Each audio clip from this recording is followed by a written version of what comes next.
우리 이제 빌립보서 5번째 시간이죠. 오늘부터 이제 2장을 하도록 하겠습니다. 자, 2장 이제 1절부터 4절까지 읽도록 하겠습니다.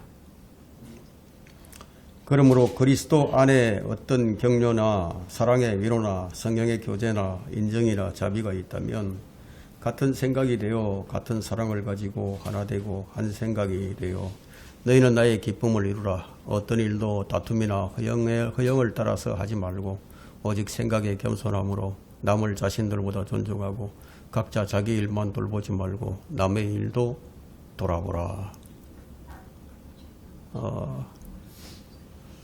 이 장은 전체적으로 이제 이런저런 이제 모양으로 주님을 섬기는 데 있어서 일치를 해야 한다는 것을 지금 다루고 있습니다.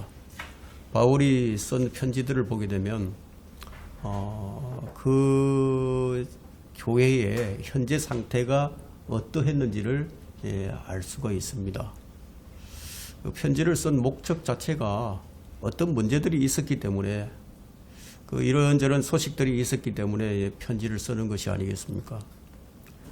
바울의 편지를 잘 읽어보면 이 교회는 어떤 문제들이 있었구나라는 것을 우리가 유추할 수가 있습니다.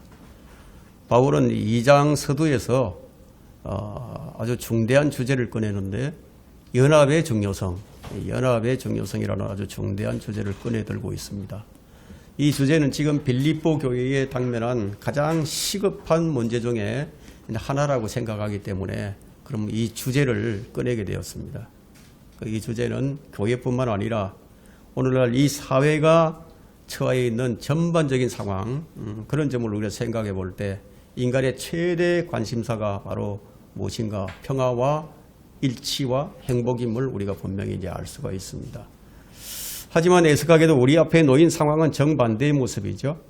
우리는 있는 그대로, 현실을 있는 그대로 보아야 됩니다.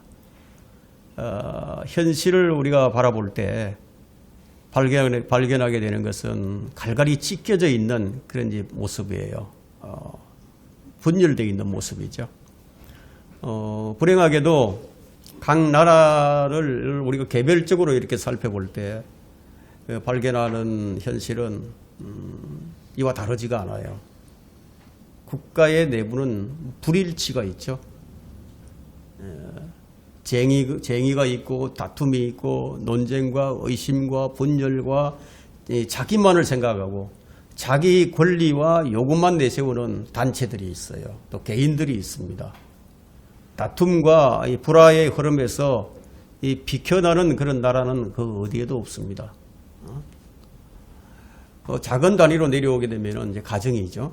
가정에는 이제 부부관계, 또 가족관계 같은 그런 삶의 기본적인 단위조차도 지금 붕괴되고 있는 것은 현대인들의 이제 비극이라고 할 수 있습니다. 왜 그러냐 하면은 불화와 불일치의 영이 이제 가정에까지 침투해 들어왔기 때문이에요. 이처럼 혼란과 다툼의 상태가 지속되고 있는 것이 현 추세입니다. 그래서 온 세상이 지금 혼돈에 빠져 있는 거죠. 그래서 사도 바울이 지금 본문에서 말하는 그런 일치와 이 연합은 뭐 그 어디에도 찾아볼 수가 없어요. 뭐 기독교회가 이런 현실에서 해줄 수 있는 말이 무엇이죠? 교회가 해줄 수 있는 말은 바로 오늘 이 본문이 말하고 있는 바로 이 내용입니다. 연합과 일치는 매우 중요한 사안이 아닐 수가 없어요. 하지만 온전한 연합이 아닌 불완전한 연합은 아예 하지 아니하는 것만 못한 것이죠. 그죠? 성경의 또 다른 곳에서는 뭐라고 말씀하고 있느냐 하면은 고린도후서 6장 14절에 보면요.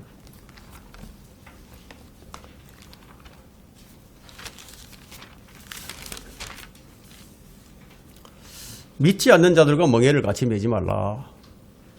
불의와 의가 어찌 관계를 맺으며 빛이 어둠과 어찌 사귀겠느냐. 지금 라고 말하고 있습니다.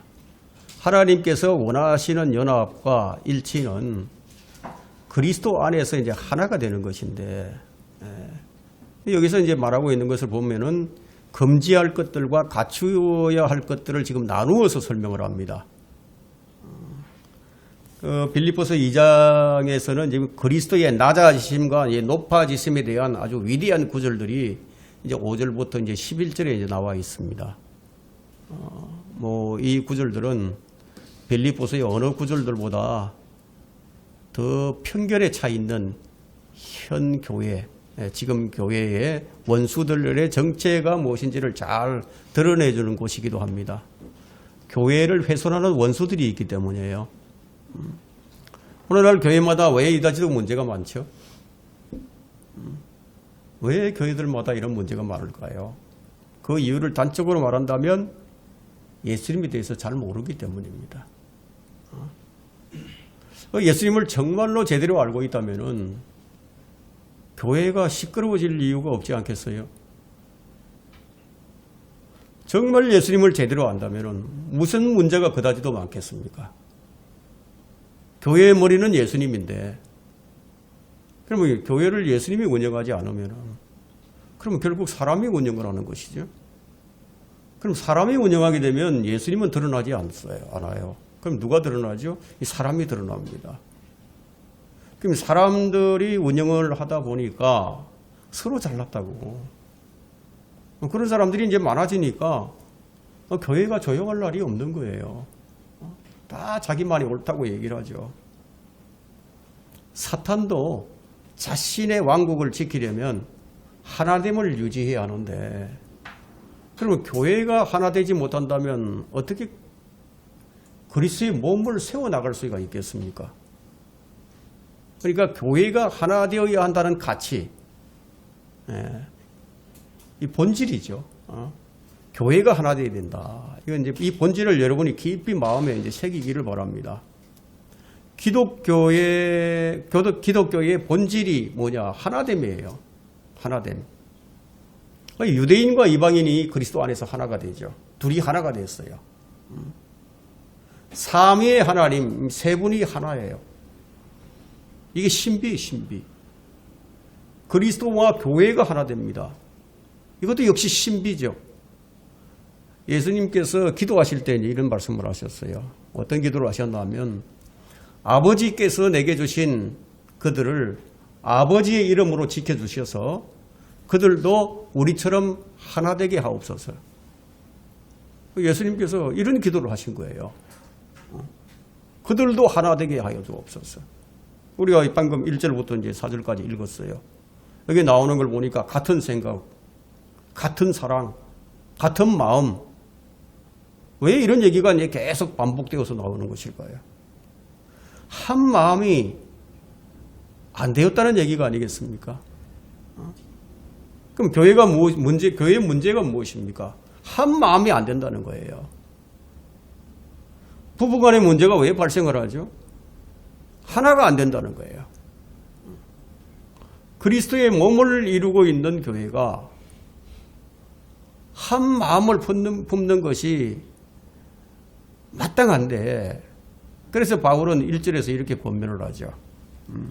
그러므로 그리스도 안에 어떤 격려나 사랑의 위로나 성령의 교제나 인정이나 자비가 있다면 교회의 연합과 일치를 지금 말하고 있습니다.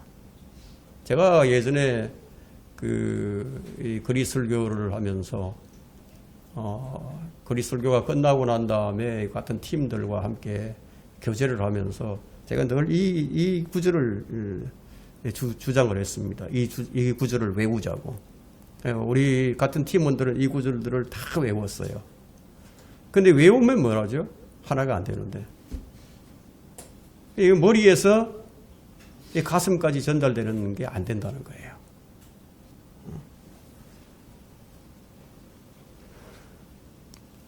2절에 보니까 같은 생각이 되어 같은 사랑을 가지고 하나 되고 한 생각이 되어 너희는 나의 기쁨을 이루라. 그리스도인의 현재 마음의 상태가 바로 이러해야 한다는 거죠. 첫 번째 조건들이 뭐예요? 단순히 이런 마음으로 이런 일을 하고 있다면은 2절에서 나의 기쁨을 이루라고 말합니다. 교회가 자꾸 분리가 일어나는 것은 뭐 때문이냐면 악한 영이 틈을 타고 있다는 거예요. 악한 영이 침투한 거예요. 담을 뚫고 들어오든지 담을 무너뜨리고 들어오든지 그냥 틈만 있으면 그냥 들어오는 거예요.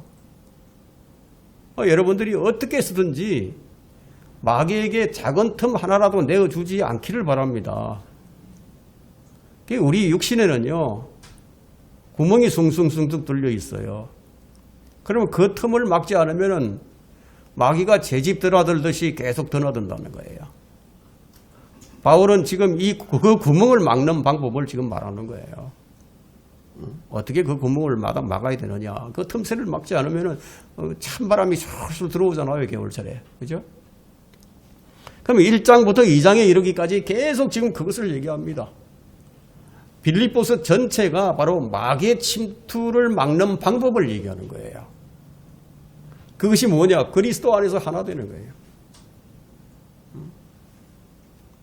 여러분, 교회 일 많이 하는 게 그게 능사가 아니에요. 일을 많이 하는 교회가 좋은 교회가 아닙니다.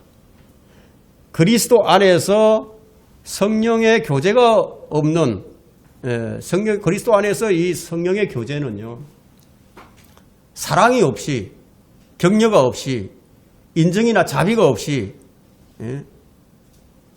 그렇게 하는 것이 아니라는 거예요. 같은 생각이 되고 같은 사랑이 아니라면은, 한 생각이 아니라면 어떻게 하나가 될 수 있겠습니까? 건물을 크게 짓고 또 사람들도 많이 모이고 큰 일을 많이 한다고 해서 그 좋은 교회가 아니라는 거예요.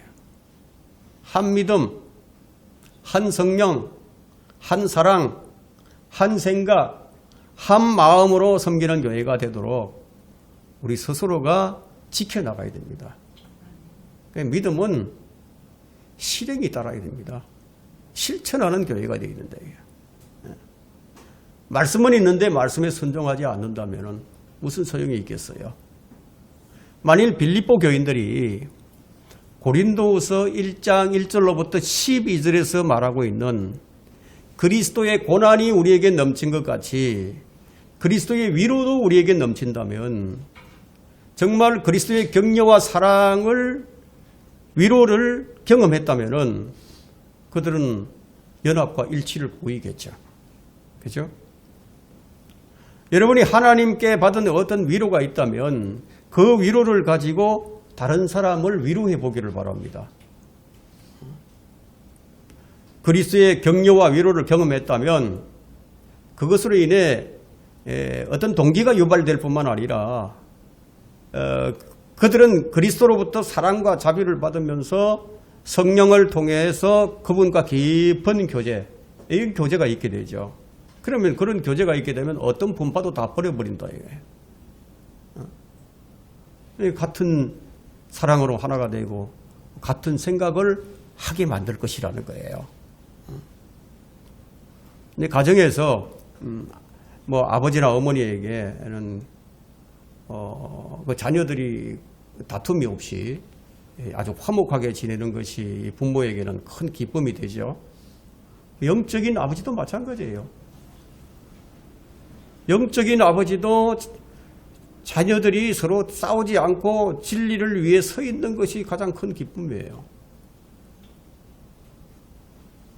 하지만 이런 모습을 보기보다는 어떤 모습이 보여지느냐 하면 자기들의 권리만을 위해서 외치는 혁명가들만 보이게 됩니다. 지금 교회가 서로 싸우고 다투는 모습을 보고 누가 교회에 나오고 싶겠습니까? 정말 안타까운 일이죠. 그런 면에 있어서 사탄은 성공한 셈입니다. 사탄의 계략은 그리스도의 몸을 분열시키는 거예요. 자, 우리는 성경에서 이제 그리스도의 몸인 교회를 분열시키는 이런 자들을 이제 볼 수가 있는데, 사도행전 15장에서 이 마가로 인해서, 마가 요한으로 인해서 바울과 바나바의 심한 의견 대립을 볼 수가 있어요. 또 디모데후서 4장에서는 현 세상을 사랑해서 바울을 떠나버린 데마 같은 사람이 결국은 교회를 약화시키는 거죠. 그리고 교회를 분열시키는 자들은 요한 3서에 나오는 자기가 최고가 되기를 좋아하는 디오트리페 같은 사람, 또 사도행전 20장 30절에 나오는 분파 짓는 자들이 그 대표적인 자들이죠. 그래서 3절에 보니까 어떤 일도 다툼이나 허영에 따라서 하지 말라. 어떤 일도 무엇을 하든지 그렇다는 거죠. 오직 생각의 겸손함으로 남을 자신들보다 존중하고, 그 왜 하나 되지 못합니까? 다툼과 허영 때문이라고 얘기합니다. 교회의 일을 다투면서 하고요. 교회의 일을 하긴 하는데 자신을 과시하기 위해서, 자신을 드러내기 위해서 하고요. 성경 공부도 열심히 하는데, 근데 그것도 알고 보면은 자기 자신을 과시하기 위해서 하고요. 그래서 권사가 되고 장로도 되고, 그게 자신을 과시하기 위해서, 자신을 드러내기 위해서 그렇게 한다는 거예요. 마치 직분이 무슨 큰 자랑거리나 되는 것처럼, 지식이 무슨 자랑거리나 되는 것처럼 지성을 자랑하고, 이게 모두 불일치의 원인입니다. 여러분 정말로 서로 한번 사랑해 보세요. 그러면 내가 더 많이 일을 한다고 그렇게 결코 느껴지질 않아요. 정말 사랑한다면. 사랑이 이제 바탕에 깔려 있는데, 그럼 일하면서도 얼마나 즐겁겠어요. 사랑이 바탕에 깔려 있다면. 그럼 사랑으로 일을 하게 되면 남들이 왜 저렇게 안 하지 일을, 저 사람은 왜 일을 안 해, 이런 생각이 안 들겠죠. 그죠? 그냥 우리 교회는 이제 무슨 부서가 없어요. 위원회 같은 것도 없어요. 자발적으로 억지로 하는 게 아니라는 거예요. 사랑 안에서 기쁨으로 일을 하는 겁니다. 근데 그렇게 되면 에베소서 4장 2절에서 말하는 모든 겸손과 온유와 오래 참음과 사랑 가운데서 서로 용납하는 이런 것들이 가능해진다는 거예요.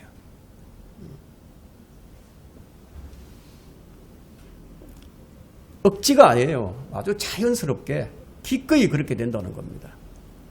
여러분이 이제 이 말씀을 먹고 힘을 얻고 믿음의 실천을 하게 되면 그 시켜서가 아니라 여러분 마음에서요, 마음 깊은 곳에서 우러나는 그런 찬송을 하게 됩니다. 그럼 기쁨과 감사함으로 주님께 예배하고요, 모든 일에 있어서 솔선수범하게 된다는 거예요. 우리 교회는 자원함으로 하는 교회이기 때문에 뭐를 하라 이렇게 명령을 안 해요. 아침에 일찍 나와서 청소하는 분들도 있고, 그런 분이 있으니까 여러분들이 예배 끝나고 청소 안 해도 되는 거죠. 우리 교회는 그리스도의 사랑을 나누는 거예요. 사랑을 나눈다. 여러분은 이제 교회의 일을 한다고 생각하지 마세요. 사랑을 나눈다 이렇게 생각을 하면 됩니다.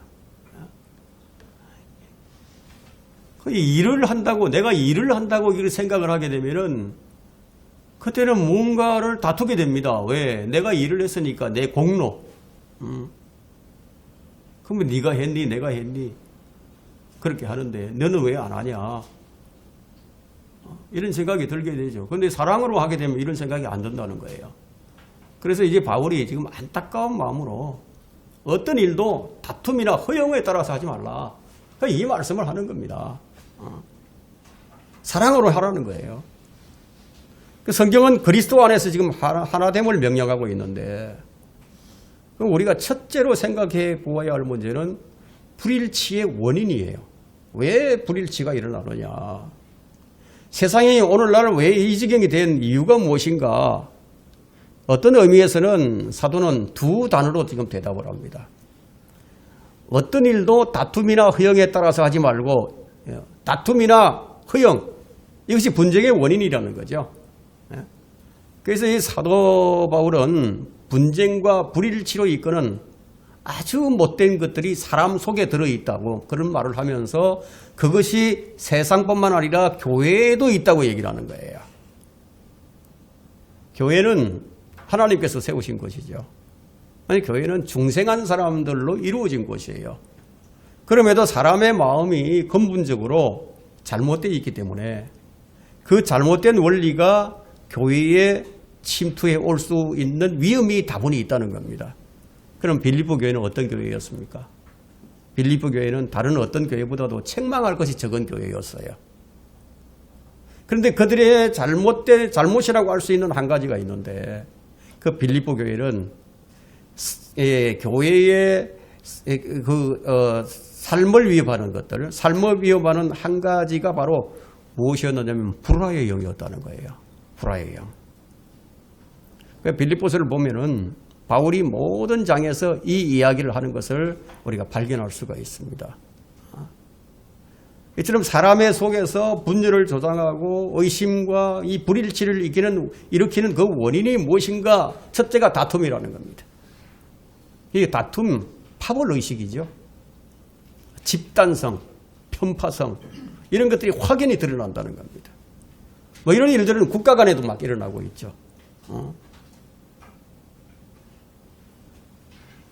다 자기가 낫다는 거예요. 옳고 그름의 문제가 아니에요. 무조건 우리가 옳다. 내가 옳다. 사회의 모든 분야가 그래요, 지금. 한 집단이 다른 집단을 이제 무시하죠. 참 어이없게도 출생 신분 지위에 따라서 집단을 구분하려고 듭니다. 그건 뭐냐면 일종의 계급의식 같은 거예요. 세상의 모든 문제는 내가 남보다 더 낫다는 데서 생깁니다. 나는 옳고 너희는 틀렸다. 세상의 모든 문제는 내가 남보다 더 중요하다고 생각하기 때문에 생겨나는 문제입니다. 고린도전서에 좋은 사례가 나오는데 어리석은 그리스도인들이 이 사람 저 사람을 쫓아 분열되었던 일을 아마 기억할 겁니다. 여러분들이 우리 고린도전서를 공부했으니까 그때 그 고린도전서에서 우리가 보았던 것은 당파 싸움이죠. 나는 바울에게 속한다. 나는 게바에게 속한다. 나는 아폴로에게 속한다. 나는 그리스도에 속한다. 그래서 고린도 교회 전체가 이 사람들을 쫓아서 이파 저파로 그냥 분열이 되어 있었어요. 자, 비극적인 문제는 비극적인 점은 뭐냐면 그들이 서로 만나서 뭐 서로 진리를 살피고 또 각자 진리를 어떻게 이해하고 있는지 이게 논하지 않았다는 거예요. 먼저 질러놓고 보는 거예요. 그들은 인물을 놓고 싸우는 거예요. 각자 편견에 사로잡혀서 그렇게 주장을 했습니다. 이런 정신은 항상 분쟁과 불일치를 낳게 만들기 마련입니다. 모든 토론의 기준이 뭐냐? 옳으냐 그러냐? 유익하냐 아니냐가 아니에요. 우리 집단, 우리 당, 우리 교회, 우리 편. 애석하게도 다툼의 정신 배후에 훨씬 더 심각한 그 원인이 있는데 바울은 그것을 가리켜서 허영이라고 얘기합니다. 허영. 이 사람의 마음에 허영이라는 바람이 한번 들어가면 그건 걷잡을 수가 없습니다. 허영의 바람이 불어닥치면. 물론 이것은 교만과 자존심의 다른 이름이죠. 성경에 따르면 이것이야말로 모든 문제의 화근이 됩니다. 자, 하나님께서 인간을 만드셨어요. 그래서 인류는 원래 인류는요 하나님께 종속된 삶을 살게 돼 있었어요. 그래서 하나님께 순종하는 동안에는 평화가 있어요. 그런데 왜 불일치가 일어났을까요? 성경의 해답은 뭐냐? 인간이 죄에 빠져서 최고의 자리에 오르려고 했기 때문이라는 거예요. 그럼 인간 자신의 뜻이 최고라고. 자신이 원하고 바라는 것은 누릴 권리가 있다고 주장을 하게 됩니다.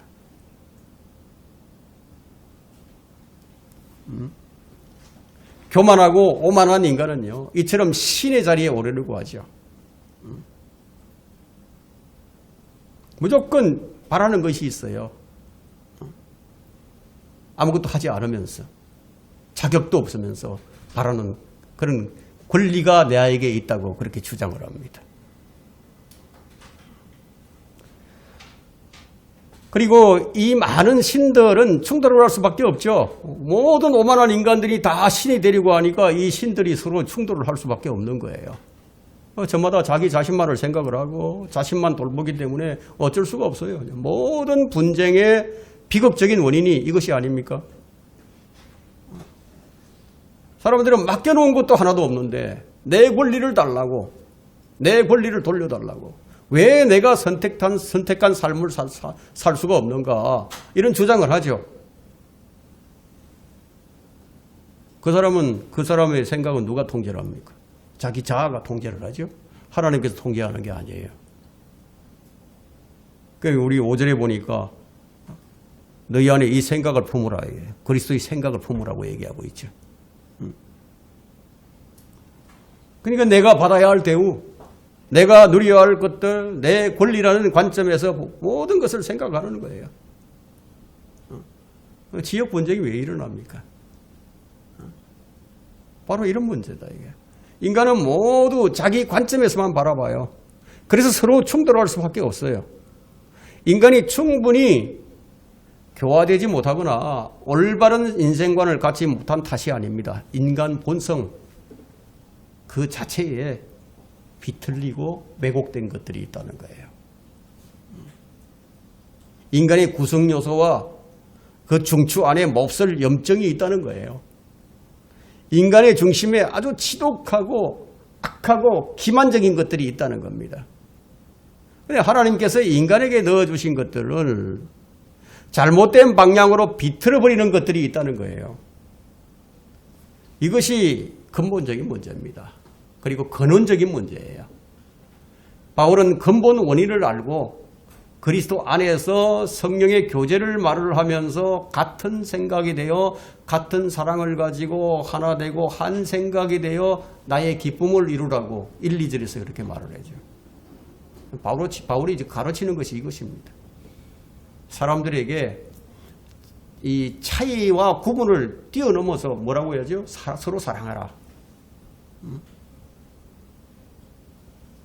여러분들이 한번 사람들에게 그렇게 얘기를 해보세요. 차이와 구분을 뛰어넘어서 서로 사랑해보라고. 아무리 요구를 해도 소용이 없어요. 그것은 신약의 가르침이 아니기 때문이에요. 물론 세상은 그런 것을 이제 원하고 그런 것을 믿지만 성경은 그것은 불가능하니까 기대하지 말고 먼저 그리스도 안에서 한 생각을 품으라고 말합니다. 그리스도 안에 있는 사랑. 자, 이건 이제 차원이 좀 다른 사랑인데요. 신약 성경에는 참된 연합과 일치, 우호적인 관계죠. 그 우호적인 관계에 이르려면은 우리 주님, 우리 주와 하나님께 대한 충성심이 있어야 한다고 말을 합니다. 평화에 이르는 유일한 길은 각 사람이 자신의 왕관을 벗는 거예요. 자신의 왕관을 벗어 던지고 하나님 앞에 엎드리는 거예요. 낮아져서. 자신이 자신의 것이 아님을 깨닫게 될 때 하나됨을 이루게 됩니다. 나는 내 것이 아니다. 나는 주님의 것이다. 이런 것을 정말 마음으로 깨닫게 될 때 이제 하나됨을 이루게 된다는 겁니다. 그리고 빌립보 교회 성도들은 사실 이런 것들이 준비되어 있는 사람들이었어요. 겸손이 이제 먼저 이루어져야 하기 때문에 그래서 3절에서 이런 얘기를 하죠. 어떤 일도 다툼이나 허영을 따라서 하지 말고 오직 하죠. 오직 생각의 겸손함으로 남을 자신들보다 존중하라고요. 생각의 겸손함.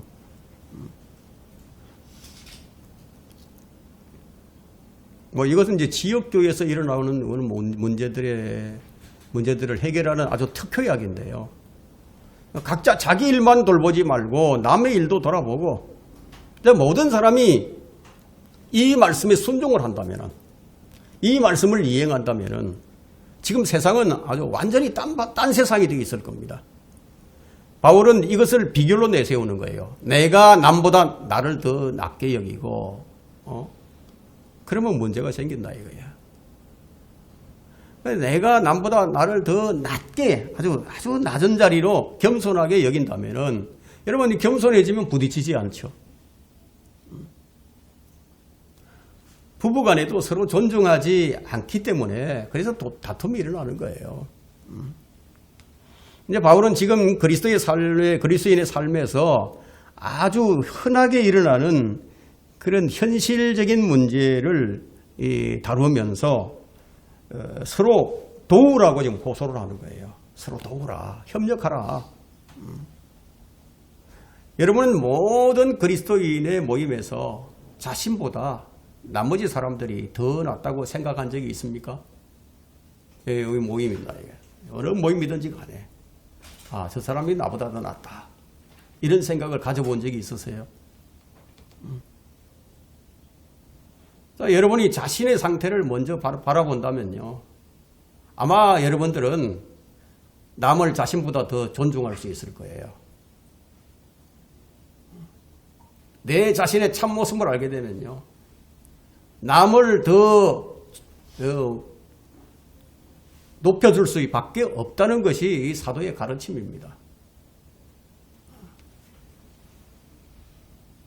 사실 우리 자신 본질을 보게 되면 죄인 중에 괴수예요. 우리가 침례 요한에게서 배워야 할 덕목이 있는데 이 침례 요한은요. 나보다 주님을 더 존귀한 분으로 여겼습니다. 그 침례 요한이 우리에게 한 가지 명언을 남겨주었는데 그것이 요한복음 3장 30절에 나옵니다. 그분은 융숭해야 하지만 나는 쇠잔해야 하리라. 그분은 융숭해야 하는데 나는 쇠잔해야 된다. 사람들이 이 침례인 요한에게 와서 당신을 따르던 사람들이 자꾸만 예수님께로 간다고 그렇게 얘기를 하자. 바로 이 얘기를 꺼낸 거예요. 그분은 융숭해야 하지만 나는 쇠잔해야 하리라. 남을 자신보다 더 낮게 여기는 사람은요. 그게 큰 사람이에요. 진정한 크리스천은 남을 자기보다 낮게 여기는 태도라고 봅니다. 이게 우리 삶에서 실천이 되면 빛을 드러내는 사람이 되는 거예요. 자, 우리는 우리 자신을 위해서 사는 자들이 아닙니다. 우리는 주를 위해서 사는 자들이죠. 그래서 우리는 나를 위해 살만한 존재도 되지 못해요, 사실. 예. 여러분들이 내 자신을 위해서, 나를 위해서 열심히 살아봐야, 예? 그 무엇을 이룰 수 있을 것 같습니까? 불가능하단 말이에요. 아무리 나를 위해 살아봤자, 그 모든 것들은 다 허공을 치는 일이 될 수밖에 없다는 거예요. 그러니까 주님께서 우리를 값을 치르고 샀어요. 그 성경이 뭐라고 말합니까? 하나님의 것인 너희 몸과 너희 영으로 하나님께 영광을 돌리라. 네 것들이 아니다. 이게 너희 것이 아니다. 하나님의 것인 너희 몸과 너희 영. 하나님의 것을 가지고 나를 위해서 산다는 것은 그건 이율배반입니다. 이게 뭐죠? 미선자가 되고 교만이 되는 거죠. 4절에 보니까 각자 자기 일만 돌보지 말고 남의 일도 돌아보라. 자, 이건 겸손하지 않으면 안 되는 일입니다.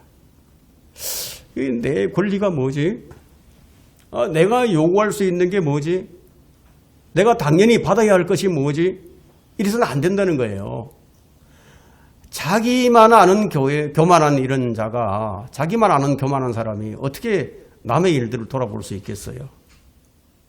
설령 돌아본다고 하더라도 자신을 드러내기 위해서 하는 그런 것이 되겠죠. 남의 일을 돌아보라는 것은 여러분의 시간을 모두 자신과 자신의 업적만을 생각하는 데 허비하지 말고 남의 일도 돌아보라는 그런 뜻이 있겠죠. 자, 여러분은 자신의 유익은 물론이고 여러분 이웃의 유익도 한번 생각해 보라는 겁니다. 그런데 이게 마음 먹는다고 되는 게 아니에요. 뭐 일시적으로는 그렇게 할 수 있겠죠. 그런 지속이 되지 않습니다. 시종일관 자신만을 바라볼 게 아니라 다른 사람도 보아야 하는데 사실 우리가 이제 힘들고 뭐 괴롭다고 말을 할 때요. 사실 우리보다도 더 열악한 상태에 있는 사람들이 있어요.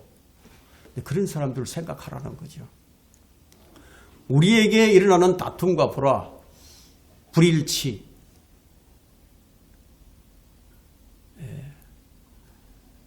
이 원리를 이용하지 못해서 이행하지 못해서 생겨난 것이 아닐까요? 그리스도 안에서 하나 되는 것, 서로 사랑하는 것, 남을 자신보다 존중하는 것, 이런 것들을 이행하지 못해서 이런 일들이 생겨난다는 거죠. 자, 겸손은 우리가 주님께로부터 배워야 하는데 주님이 이런 말씀을 하셨죠. 나는 마음이 온유하고 겸손하니 내 멍에를 메고 나에게서 배우라. 그리하면 너희가 너희 혼의 힘을 얻으리라. 이 마태복음 11장 29절에서 말씀하셨어요. 이 자의적인 겸손을 이제 얘기하는 게 아니라 뭐 사람들 앞에서 나는 잘하지 못합니다. 나는 모릅니다. 뭐 이게 이런 겸손이 아니에요. 정말 남을 나보다 더 소중하게 여기는 마음. 이게 어디서 나오겠습니까? 이게 없는 겸손은 허식일 뿐이죠. 이건 초대교회 문제만이 아니에요. 오늘날에도 동일한 문제가 남아있는데 그때나 지금이나 사람 사는 것이 다르지 않아요. 사람의 인성이 전혀 달라지지 않았습니다. 그래서 바울은 이 해결책을 지금 제시합니다. 오직 생각의 겸손함으로 남을 자신들보다 존중하고. 그럼 우리가 어떻게 하면 이렇게 할 수 있을까요? 어떻게 하면 그리스도 안에서 하나가 되고 어떻게 하면 한 생각이 되고 어떻게 하면 남의 일도 돌아볼 수 있을까요? 그게 지금 5절 말씀이 주어져 있습니다. 너희 안에 이 생각을 품으라. 곧 그리스도 예수 안에 있는 생각이라. 여러분 고린도후서 5장 14절 한번 보세요. 거기에는 고린도후서 5장 14절에는 그리스도의 사랑이 우리를 강권하시느니라 이런 말씀이 있습니다. 그럼 왜 우리가 그리스도의 생각을 품어야 하는지 잘 생각해 보길 바랍니다. 거듭난 성도들에게는 그리스도의 사랑이 강권합니다.